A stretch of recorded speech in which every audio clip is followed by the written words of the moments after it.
What's up, everybody? You are listening to the 10After7 podcast, Episode 8. Today we have a very special guest, Alex Bisenieks. He's here on IG, the Biz94. Alex, what's up? Dude, what's going on, my man? How are you? I know, man. Our background, so what did we work together like 6-7 years ago? Torrance Parks and Rec? Oh, man. Yeah, I'd say 6-7 years ago. That's where you got the infamous Jay Cutler name. I'm sure you're so proud of those days. I am proud of those days, except I still get a lot of flack, especially from my buddy Eric, about my poor reffing skills. I don't think I was that bad. I'm pretty sure you were the one that called the touchdown 10 yards before the end zone, right? Was that you or no? You're going to bring up that?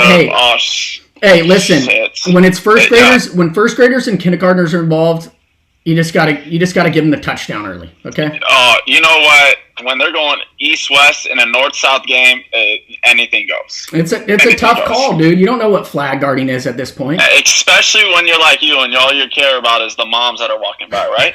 That's true, man. That was Babe. Okay. Wilson Park at that point in my life was Babe Central. Dude, hey. I'm wiped up now. So that's all you, my man. Okay. Hey, that's all you. My bad. But I have written down right now 3 points about you. First, you're a Dodgers hater. And you have to explain yourself because this podcast, this is Dodger based. So please explain yourself. Is it? Yep. Okay. What's the podcast called? 10 after 7 because Dodger games on the West Coast during the week start at 7:10. Okay, can we change the name to, while I'm on, to 10 after we choke in the World Series or no? Oh shit, my bad, dude. Brutal. Holy shit, you're going to start losing followers on this podcast now. Yeah, okay, so let me defend myself here. I think LA has some of the most obnoxious fans in the world.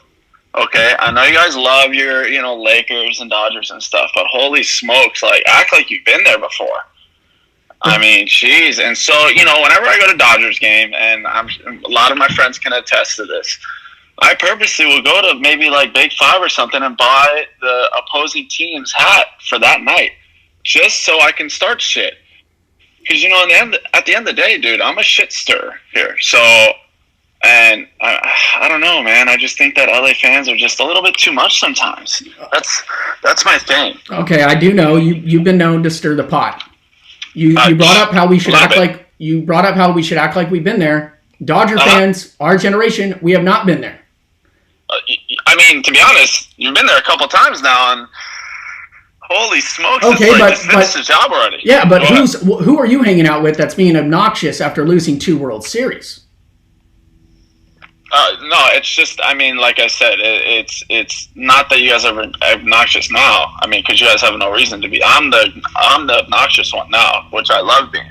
But I'm just saying, it's like you guys win, your division, and it's like, holy shit, let's throw a parade for it.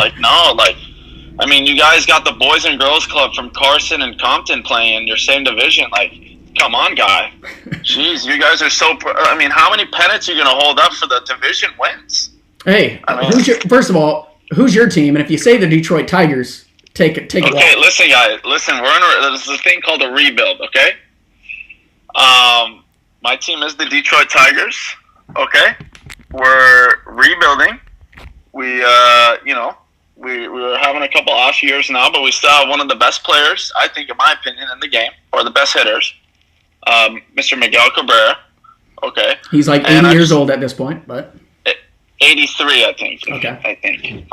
But you know what? We are trying to get there someday. But hey, you know what? At the end of the day, you and I, our teams are in the same spot right now, right? No, I wouldn't say that. And I think you've become a Dodger hater because there's nothing to root for with the Tigers. So you're going all in on buying other teams' gear and going to Dodger Stadium, and that's your baseball season at this point. You want I'd be lying to say if you weren't right now. Yeah. So, wait, we can agree to disagree. I do believe that any fans in any city, I think LA and Boston are probably at the top of this list. Yeah. Obnoxious, because even growing up, I was a Laker fan, but hanging around Laker fans all the time, they become delusional, and it starts to wear on you. Yeah, it's just and then it's forced down your throat, and it's come on, I'm not, just because I live in LA and I live next to the beach doesn't mean I automatically like the Dodgers or the Lakers and stuff like that. Like, come on, like let's have some diversity. But I just don't like how they're so obnoxious about it. And once you win something, then you can be obnoxious. But you guys keep winning the same little division. It's like, all right, let's throw a parade. Let's put banners up for that. That to me is just like, come on. Well, geez, when you get cheated out of a World Series, we got to celebrate something. Oh, jeez, we can start. Oh, boy, no. We don't have to get it. I'll ask you. I know the Detroit Pistons. They have a place in your heart. The documentary, The Last Dance, is going on right now, and you want to have your chance to defend the Pistons and how they've been treated this past week about the handshake and walking off on Michael Jordan. I just think that the video of them is just they're just treated unfairly. Just like we say all the time, it's a different age of basketball nowadays. Okay, you cannot tell me that LeBron and Jordan are the same players. No, they aren't. Okay, just like you can say the same antics nowadays versus back then are the same. I get it. Jordan loved everybody, and he gave congratulations after the game and everything. But listen, let me ask you this: what was the Detroit's nickname? Bad Boys. Okay, do bad boys go and shake hands? No, they continue to be fucking bad, okay? Now, sore losers? Okay, maybe, but you know what? When you've been on top of the world for that long and then, all of a sudden it comes crashing down, I just think that in that documentary they're treated a little unfairly, And that's, you brought up the best point. That, their nickname's the Bad Boys. So why is Isaiah Thomas now coming out in these interviews and feeling bad about it, not shaking their hands? Lambeer's not doing that because Lambeer was the one that said, hey, let's not shake these guys' hands. Sports are great because we have the opposite ends of the spectrum right there in front of our face. Jordan says, I got my ass kicked 2 years in a row. I sat there and shook their hands. That doesn't mean the Pistons have to shake his hand. They're mad. They literally were at the top of their game, back-to-back titles, and Jordan knocked him off. Okay, walk off the court. I don't care. I love it. I personally love it. Yeah.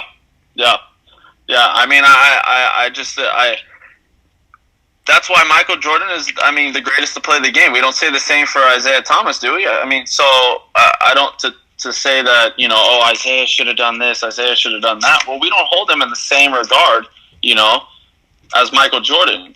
Now, did Isaiah get what he deserved? Yeah, probably. Look, he got left off of that dream team that he more than deserved to be on.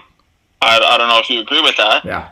And you don't think so? No, I do. Reggie Miller was on radio this week, and he said you could have took off 3 guys from that team: Stockton, Drexler, or absolutely Leitner to put Isaiah on that team. Right. And so, hey, an eye for an eye, right? So there you go. I think all the world's even. And now for Jordan to still be that upset about it, it's like, come on, guy. Like, you got your revenge on him by not allowing him onto the dream team. That's just Jordan's personality, though. He's always going to hold that with him. I get it, and I get it. That's why he's a killer for a reason. But again, at the end of the day, I'm glad you agree that, I don't think everything has to be, cherries and roses, and we have to kiss and make up after every game. Oh, you just whooped my ass. Okay, let me just, thank you. Like, no, fuck you, Completely agree. Okay, I'm glad we can agree on that. All right, so you're a huge Chargers fan. I have a lot of things to say about this. Eric, we worked with him. Leading up to the draft. Yeah, leading up to the draft, he wanted Tua. He wanted Isaiah Simmons. But now after the draft, I get it, talking yourself into a draft pick. Everyone does it. That's natural to be a fan. So he's been posting Herbert videos. So before the draft, what was your ideal situation? Yeah, ideal situation for the Chargers. Oh, let me explain it to you. I talked to one of our good buddies. I don't know if you remember him, Jason Amadio from the Flag Football days. Yeah, definitely. He's a huge Charger fan as well. So we would talk all the time before this, and my ideal situation was we completely get rid of Tyrod Taylor. I just think that guy has had his chance before and didn't make it, and we signed Cam Newton, okay, because I still think Cam Newton still has some miles on that truck of his. And we draft Justin Herbert. I was very, very happy. So here's my side on the Tua thing. To me, going into the draft, the number one quarterback was Justin Herbert, and in front of Joe Burrow and in front of Tua. Yes, let me tell you why. Let me explain to you why. This is why you bring me onto your podcast, okay? I drop biz bombs like this, okay? Yeah, this is one. Let me explain to you, okay? Yes or no? Joe Burrow led an LSU team that had how many weapons taken into this draft? It feels like their whole team. Yeah, okay, right. So, and you cannot tell me as a quarterback you need your wide receivers to come up and make some big plays once in a while at least, right? Yeah. So, how many of Justin Herbert's wide receivers got taken? Oh, wait. That's that Pac-12 talent right there. Okay. And he still led them to a very, very successful season. Did they get as far as LSU? No. But all I'm saying is look what Joe Burrow had to work with versus look what Justin Herbert had to work with. I think you have to bring up the competition level, though. We know how bad the Pac-12 is. I'm a USC fan, so I know watching the Pac-12. Very true. Yeah, Pac-12 was rough. And Joe Burrow, I hadn't seen, outside of Deshaun Watson, who's done that to an Alabama defense, and then to go against Clemson, the team that's been on top the last couple years, and annihilate them. Like, he didn't even just beat those teams. He beat the living shit out of Bama and Clemson. Historic season, maybe the best college season we've ever seen from a quarterback. Right. But again, did he do it? Or is it, again, we're at a team game. I get it. The quarterback is the focal point of everything. But how much of that was the team? His defense, rock solid. His weapons, rock solid. Probably has one of the best coaches, obviously, in the game coaching. Is he to the level of, Bama or Clemson? Probably not. But still, I still think that his supporting cast led him, or not led him, but helped him tremendously along the way. But Joe Burrow also had those players the year before, only threw 16 touchdowns, and to go from 16 to 60, that's one of the biggest jumps we've seen. And the quarterback or interception to touchdown ratio, bizarre. Aaron Rodgers-like in college football. So he had a lot to do with that. He had to change his game. I know it had a lot to do with the offense and bringing Joe Brady in from the Saints, but that guy delivered. So I don't get the Herbert versus Joe Burrow, but you could argue Tua versus Herbert, because that was leading up to the draft. That was the debate. Come on. Well, Tua's one hit away from retiring. Okay. Right or wrong. One bad hit and that guy's retired. And if you know the Chargers, like I know the Chargers, the one thing they suck at is the O-line. Okay? Thank God we were blessed with a Hall of Famer. Yes, I said it. Hall of Famer, Phillip Rivers. I was going to get to that. Years, okay, I respect that. That could take the amount of abuse that any quarterback could take. And so you want to draft Tua behind a line? Obviously, if you're drafting in the first 10 picks, clearly you weren't that good unless you made a trade to trade into the top 10 picks, right? So, unless he's playing behind the Indianapolis Colts line, it's just like every little time he escapes the pocket, I'm just going to be like biting my fingernails off, because he's one bad hit from, all right, well, I think I'm not going to play anymore, Mr. Andrew Luck. So, I don't know, man. I think he's too much of a gamble for me. So Tom Telesco, the Chargers GM, was on Pat McAfee's show yesterday. I listened to the interview, and I was kind of confused because they brought up Tua and Herbert, and he asked them straight up, if it wasn't Tua that went to the Dolphins and it was Herbert, would you take Tua the next pick? And he said, yeah, we kind of liked both quarterbacks, whoever kind of fell in our lap. As a GM, I wouldn't come out and say that. I feel like you should be all in on the guy you're taking and say, no, we're blessed that Herbert came to us because that was our guy from day one when we started scouting these guys. Well, obviously in sports there's a lot of mischief and stuff like that. But Tom Telesco, I think, has always been the one that's just going to shoot you straight. But what is he telling us that we didn't already know, right? Didn't we kind of figure that? Going into that, when Miami was on the clock, I think we all figured, okay, if they take a quarterback here, the Chargers are going to take the other one. Now, the big question would have been, what if they didn't take a quarterback at 5? Does he take Tua or does he take Justin Herbert? In my opinion, I still think he takes Tua just because that name sells more tickets, and we all know me, Eric, and Jason are probably 3 of the 7 fans of the Chargers here. So I mean, that's the only reason I think that he would say that they would take Tua. But him saying that, I think he's just, I mean, I think that's pretty obvious, though. I don't think he's breaking news like that. So you always thought it was going to be a quarterback, though? Because when me and Eric were talking, he had in his mind that if it wasn't Tua, who I think people were either Herbert or Tua. I don't think they were, oh, whatever, if we get one guy like you were Herbert, obviously Eric was Tua. And Eric said there could be a point in that draft where, hey, if Tua's gone, I'd be fine with taking Simmons and then possibly Hurt in the second round.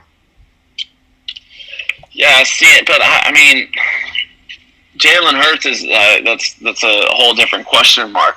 I mean, I kind of figured it was always going to be a QB.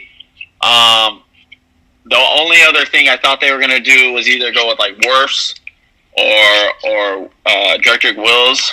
I thought they would go O-line somehow, just because, like I've already said, their O-line has just been terrible for how many years now. I mean, they did get a little bit better with signing Bulaga and trading for Trey Turner. But that's the only other way I think they would have gone. I mean, look what they did in the linebacker spot. You know, they traded back in and got Kenneth Murray, who, in my opinion, I mean, he easily could have gone top 10, top 15 picks, you know? And so, I don't know. Go ahead. Well, yeah, we've seen this situation play out. You mentioned Tyrod Taylor. Obviously, the Browns brought him in, and Baker Mayfield was good enough to take his job. So the Chargers think Tyrod's going to be their guy. I don't know for how long, but I do think if Herbert is the ideal franchise quarterback, he'll be able to take that job from Tyrod Taylor this season, and Tyrod won't make it through the end of the year. And I think Chargers fans got to be happy if that happens. Oh, I'm stoked. I want Herbert to start day one, in my opinion, just because we've seen the best of the young quarterbacks. If they start from a very, very, very, like, you know, young age or, you know, young NFL lifespan, they can go through the process. Yeah, it may not be ideal, but I mean, you know what? It's called growing pains, right? So it's like we won't actually see how good he is until he gets thrown into the fire. And I mean, if Tyrod is in there, you know, giving us a 500 performance, I mean, what's the point, you know? So in my opinion, I would start Herbert day one. Again, you won't need to put asses in those seats. What's better? What's a better way than, you know, going with your new franchise quarterback for the future? Day one, new stadium, new sick ass looking threads, right? Yeah. I mean, that's just Tyrod is Tyrod. I mean, what's the fame and glory you're going to get on Tyrod? Outside of shoring up that offensive line, though, the Chargers are very, very talented. I think they're a second place team in that division, obviously behind the Chiefs, and I think they're a borderline playoff team. The only problem I have, we know the Chargers have lost close games over the years, and I think they've had the talent, clearly. Phillip Rivers, you said it, Hall of Fame quarterback. I think it falls on the coaches, and I think Anthony Lynn has got to be on the hot seat. If not this year, I don't know how far they're going to take him with Herbert, but you got to know that right away if you're going to hook up a franchise quarterback with a coach. And I believe Anthony Lynn lost a lot of those close games, and the Chargers missed out on the playoffs because of it. Yeah, I mean, referring back to last season, there's just so many things that I know we lost. I think almost every game that we lost was within one possession. And I mean, how much does that go to the coach? How much does that go to, you know, Phillip Rivers? How much does that go to the offensive coordinator? All that kind of good stuff. Do I think he's on the hot seat this year? I definitely think he's on the hot seat. But I also think the Chargers are smart in that they easily could have fired him this year. But why would you do that going into a brand new stadium, right? They probably had in their heads that they're going to draft their new franchise quarterback this year. I just think it's smart by the Chargers to just see what he can do with a young quarterback. Because in my opinion, I think Phillip Rivers had so much of a voice, you know, on what they were doing, when they were doing. You could see it when you watch him on film. You know what I'm saying? When you watch him live, he's always chirping and stuff like that, even to the coaches on what play he wants to do, you know? So how much of that is really, you know, Phillip, and how much of that does that fall on the coaching staff, right? That's so true. I just think that now Coach Lynn's going to have a fresh quarterback that's going to have to listen to him, right? He doesn't have a veteran quarterback. Going to have to listen to him, and we'll finally see what Coach Lynn can do, right? All right, listen, New stadium. The Rams ain't going to fill that up either. I'm a Rams fan. They're in cap hell right now. They're not going to be putting asses in the seats. Hey, I would root for the Chargers. Eric's been trying me to get me over to be a Charger fan. I'm not going to go that far, but I'll root for him. Why not? It's smart. It's smart. See, the only problem is with this. Go ahead. No, you brought up the unis. I mean, those I could drool over. What's your favorite combination? Tell me. Gold pants are a little rough. I like the all whites personally. All whites. Yeah. Those are pretty sleek. How about those all like dark blues with the yellow outline of the bull? Yeah, I could do that. I like the touch on the helmet with the old school putting the number on there. I do like that. Yeah. See, that's a lot of things. That's some. Go ahead. I was just gonna say, us being giant sports fans. I mean, really, we knocked out a couple things already. But how are you dealing with having zero sports on TV? How are you getting through it? A lot of board games. Okay. Got to keep the competition level high. If my teams can't compete on the field or on the court or whatever, I got to compete myself. You always got to keep that, testosterone going somehow, right? And so what's better than beating, some friends and your girlfriend in like board games and cards and stuff like that to really get the blood going, So a lot of that. A lot of listening to podcasts like yours, obviously. Awesome. Yeah. I mean, what else is there to do? I'm definitely not going to watch reruns of old championships and stuff like that. I went down that road. Yeah, it's brutal. Don't do that. Yeah, it's just too tough. It's like, I think sports is so fun in the aspect of you don't know what could happen next. Yeah. So when you do, you're already taking away so much of the fun that's sports, right? So yeah, just maybe gonna learn how to play the piano. Oh, I can see. I can see you doing that. Right. But Biz Nasty on the keys. You're actually doing something for the people, though. You're keeping me entertained with your polls. Hey, I will say this. So when there's a poll on Instagram, pick between two. Yeah. I can't tell you how many random it's just out there. The two things you have to click on it and you see the percentages. I voted on I'll go through randomly, and there will be someone on my feed asking what makeup looks better, and I'm like, I just want to see the percentage. So I click. I think I've done a makeup one. I've done that's right up your alley too. That's right up your alley. Yeah, I know what I'm talking about. Big makeup guy. Huge makeup Maybelline guy. And is that Maybelline? You're a Maybelline guy, right? See, I don't know a damn clue about makeup. Shit. But I guarantee you, that girl that posted it looked at who voted and was like, Cody Stephenson. I mean, I gotta go with that now. So tell the people what you've been doing to give the poll to the people. That sounded, hey, give the poll to the people. Wow, holy shit. Oh, no, sorry, man. Jesus Christ, you're making me sound like I'm a fucking prostitute over here, guys. Sorry, God, have some class on this podcast, okay? Kids listen. Yeah, true. Fuck. What a fucking creep. Okay. Listen, so I was laying in bed one night, okay?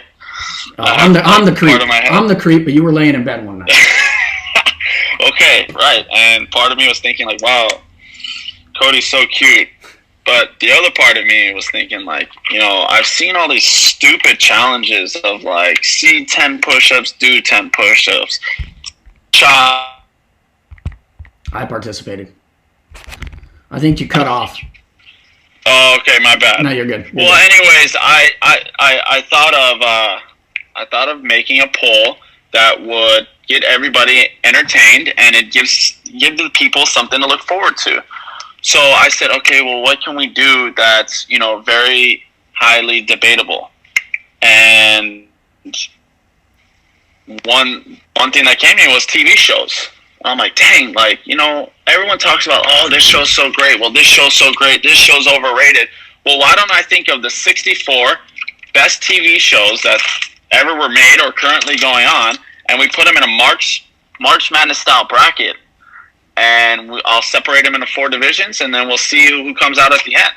So I literally thought of 64 shows, went back and looked at my childhood, looked before my childhood what there was, looked at current, looked at growing up wise what there was, and I thought of 64 shows. Well, now I had to break it down into four divisions. And so we had a game/reality TV show division. We had a young, dumb, and stupid division, which was all like your Nickelodeons and stuff like that.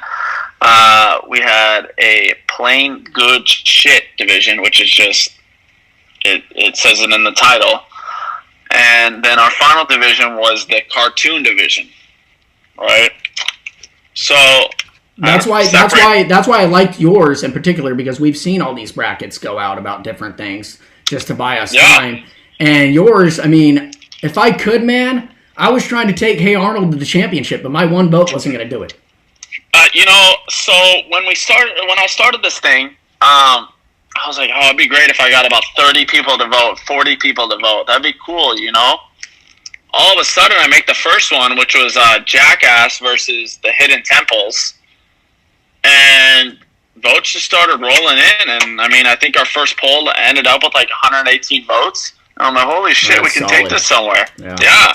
So we just I kept on cranking out polls. And as the shows got smaller and smaller and, number-wise, it got more and more votes because more people were more... Yeah, you cut out again.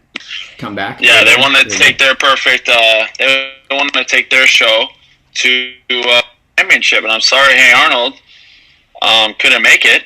There was I got a lot of hate because shows got eliminated that they didn't think should be eliminated.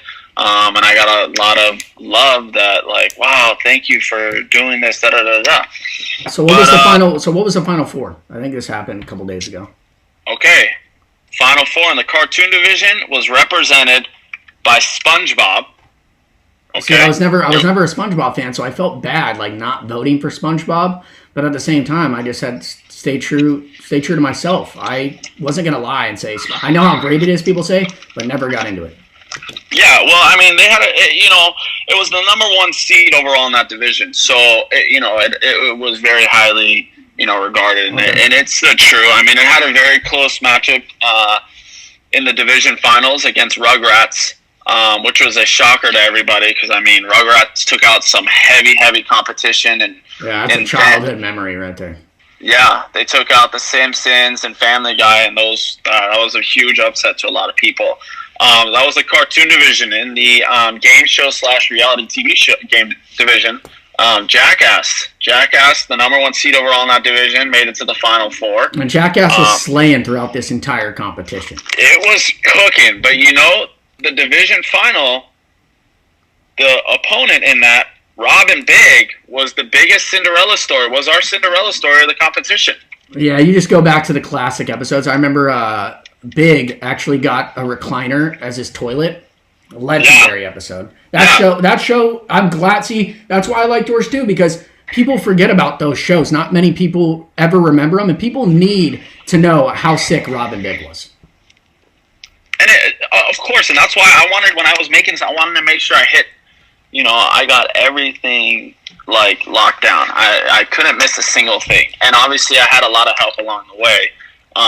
With not forgetting shows, because I mean, obviously, like you said, it doesn't come to the top of your head unless you see something for it. And Robin Big was one of those shows where it's like, I think, like you said, people forget about it until they saw it on the poll and like, holy shit, that was a good ass show. Yeah. And so that was a 10 seed, and it made it to the division finals, and that was our biggest Cinderella story right there. Very, very proud of its outcome. And then moving on, we had the, let's see, what else do we have? The Young, Dumb, and Stupid. The only non-1 seed to make it to the Final Four, Fresh Prince of Bel-Air. Yeah, and you know what? I deserve a lot of the credit for that. That's my show.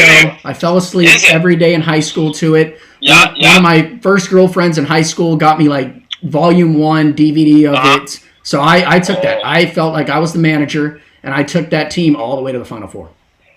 It was properly managed. I mean, it never really was in any harm. And I feel like because of the coaching by you, I think it cruised to the Final Four.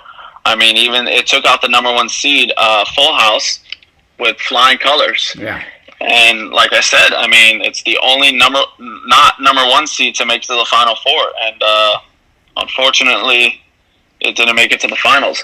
And then finally, for our Playing Good Shit division, The Office. Yeah, this is what. Come on, buddy. This is what needs to happen. So I never jumped on that. Tell me how to do Biz TV Showdown. This is what you do. I've never seen it, so it's going to seem biased. But holy fuck. Yeah, I know. But all these brackets with best TV show or best character, Michael Scott and The Office are sweeping all of them. So there has to be a bracket where The Office doesn't exist. I'm sorry. They're good. We know it's good. It does not need to be in there. Man.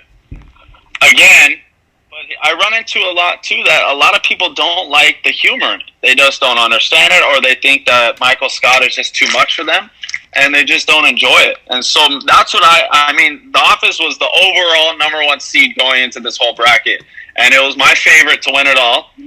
But again, it scared me that some people have, different opinions about it, and they just don't think Michael Scott is up to their laughter level. Did it win? So, Office pulled it out, baby boy. Oh, my God. Dude, I was hoping you would come on this podcast and tell me Jackass would win, because Jackass should have won.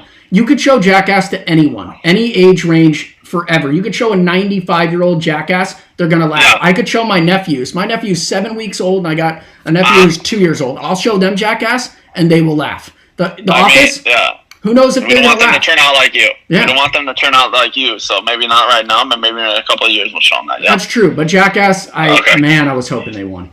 Brutal. Again, Jackass surprised me. I couldn't believe it, made it to the finals. But again, I mean, the people love that kind of stuff, and it was just shocking to see. But yeah, I just think that some people are just way more into The Office, obviously, than they are Jackass. So it's unfortunate, but and that's for people listening. That is the Biz 94 on Instagram, correct? That's correct. And if you go ahead, you're cooking up another one right now, correct? Oh, we're on day 2 of the Biz Actor Showdown. Okay, so there's still time to join in and add to the fun and vote. And so for this one, what I did was I took 4 comedians who are actors, and they all have their own division, and their movies are going to face each other in its own division, and then their best movie out of their division is going to make it to the final 4. I like it. Love it, actually. So, I mean, it's going to get pretty hectic. I mean, there's some actors that are in this that you're like, me, you, and 7 other people could have a different opinion on what their best movie is. So that's what we're trying to figure out right now. One of the bad things about this is I found out I was on Instagram way too much when I would go on, and your story would be at the top, and you posted probably 50 seconds ago the new poll that was up, and I vote, and I go, damn, man, he probably thinks I'm super into this. I'm just waiting for him. I was like, holy shit, he's just on my profile, waiting, drooling. He's waiting for me, and then I posted. I'm pretty sure you popped a half chub there. Huh? Yeah, I mean, you're giving the people what they want, dude. The polls. And I mean, like I said, I was hoping this would be fun. I was hoping it'd draw a lot of people in. Did I expect it to have an average of around 160 votes? No. But that's what we kind of averaged out at. So 160 votes. And I put another poll up after this last one ended, asking if you guys would want to run it back and do a different one, and 11 motherfuckers said no, so fuck you guys, whoever's out there who said no. Yeah, that's disrespect. Skip my fucking story. Don't even view it, because you're ruining my percentage. Actually, so you should block those people. I think I am. Yeah. I really think I am, and my girlfriend, being facetious, voted no, so she's in the doghouse. Man. And then the other one was Charlie Fredericks. Oh, buddy, I know you know who that is. Oh, man, dude, they're just coming. I mean, yeah, you got to block them at that point. Maybe not. Maybe don't block your girlfriend, but definitely the others. No. Because then I'll end up in the doghouse. So yeah. I'm going to block the other 10 fuckers who said no, because that was obviously the wrong answer. So. And that's for people. The Biz 94. You better vote. I got a couple last questions for you, Biz. The picture. One last thing. So, my account is private. So, obviously you gotta, because nothing in life is free. Okay, yeah. You can't just hop onto the profile, use and abuse me, and just vote on my, have a say in my polls for no love for the Biz over here. Okay, go ahead. Yeah, and you need to do investigative work. Who's adding you anyways? Yeah, definitely. Can't have no suspects over here. So on YouTube, I have a picture. It says on the phone, Alex Bisenieks. I can't say your last name right. It's Bisenieks. Yeah, okay. Yeah. Sure. So your picture though is the one that you have with Todd Gurley. Were you at the Rose Bowl? I was at the Rose Bowl, buddy. Okay, so I'm on record completely. I might even do a podcast on Friday about the greatest game I've ever attended. That one, hands down, is the game. Oh, try being in the winning locker room. For that game. That's okay. Insane.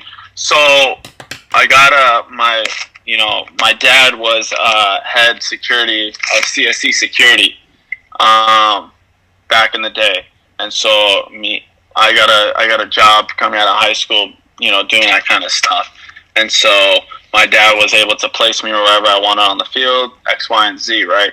So this Rose Bowl game came up, and my brother and I wanted to work it, and they said the locker rooms are available. They're like, do you want Oklahoma or do you want Georgia? So we really wanted Oklahoma because the man Baker Mayfield was going to be in that one. Yeah. They messed up. They scheduled us for Georgia, so we were pretty upset about that. So we ended up working the Georgia locker room, being around the players and stuff like that. Games going on. You don't really get to see the game. We didn't really get to see the game because obviously we're in the locker room the whole time. But I mean, we were able to sneak out there for the last few minutes of it, and holy shit, man! Seriously, man, nothing like it. I remember me and my brother went just randomly. It was actually a Christmas present that I got him because I wanted to go too. And we went into the game not knowing who we'd want to win, so we just bet kind of Oklahoma because Mayfield, Heisman. And then we were in the Georgia section. I fell in love with just the fans, man. There's nothing like SEC fans. They legitimately breathe football. So when that game was going in the second half, it was the first time I ever been at a sporting event where I didn't want it to end. And that was the coolest feeling. I was like, dude, this can't end. Just keep going. And it didn't for a while, right? Yeah. I mean, double overtime. Double freaking overtime. And I mean, it's just that's the epitome of give us more, and they did. Yeah, and they truly, truly did. And that game was just crazy. So, the boys from Georgia come back to the locker room, obviously stoked out of their mind. Okay, and was there $100 handshakes given out? Did you see any? Not that I saw, and not that I'm gonna. Even if I did see them, I wasn't gonna. I'm not gonna. Dude, I thought you were gonna break some news on here, bro. You know what? I will break. Right. This is personal news for me. If Nick Chubb is looking for his right hand glove from that game, you got it. It's definitely in my house. No, you dirty dog. Nick Chubb's right hand glove. I definitely took off of his chair when he was doing interviews. Unbelievable. Does it fit your hand? Like a glove, like a glove. Wow. I mean, holy smokes, it fits perfectly. And so when I'm out there, carving it up in pickup flag football, best believe. It's what? Oh, dude, I'm blanking on. Like Mike, dude. Oh, that's how I play. Sneaker? Yeah, that's how I play. It's Biz Chubb out there. Biz Chubb with the Chubb. And right now, the way his career started, I mean, that might be worth something down the road. Dude, I'm holding on to it. I got one last bone to pick with you. I don't know if you're going to remember this, but I coached 7th grade basketball with my buddy Eric for 2 years. We went 2-18. However, it should be 3-17. Me and you went head to head. Head coaches on the sideline, you coaching your brother. And I kid you not, that was the one time we were going to win, and the referees botched. I'm not just saying that. One referee said the team was in the bonus, your team shooting free throws, so it was a 1-1. And the other referee, after your guy missed, we grabbed the rebound, I called timeout. Refs come over to me and say, hey, it wasn't a 1-1. He gets one more free throw.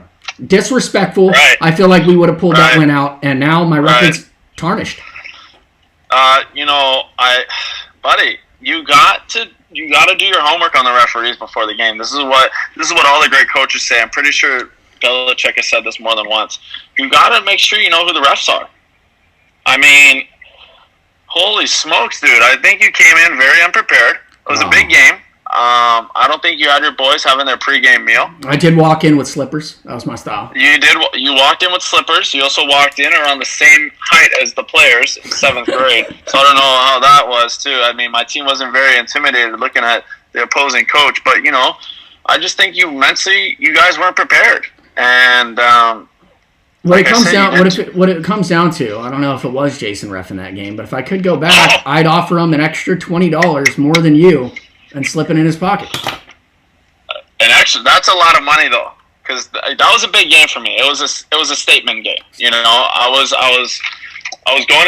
going head to head against a future podcast king over here like yourself, and I had to make sure that I established my dominance. You know, I mean, I wouldn't be on the podcast today if you were on here bragging about how you outcoached me in a basketball game. Yeah. So I'm just glad that I'm on here bragging about how I beat you head to head. Let it be known, people.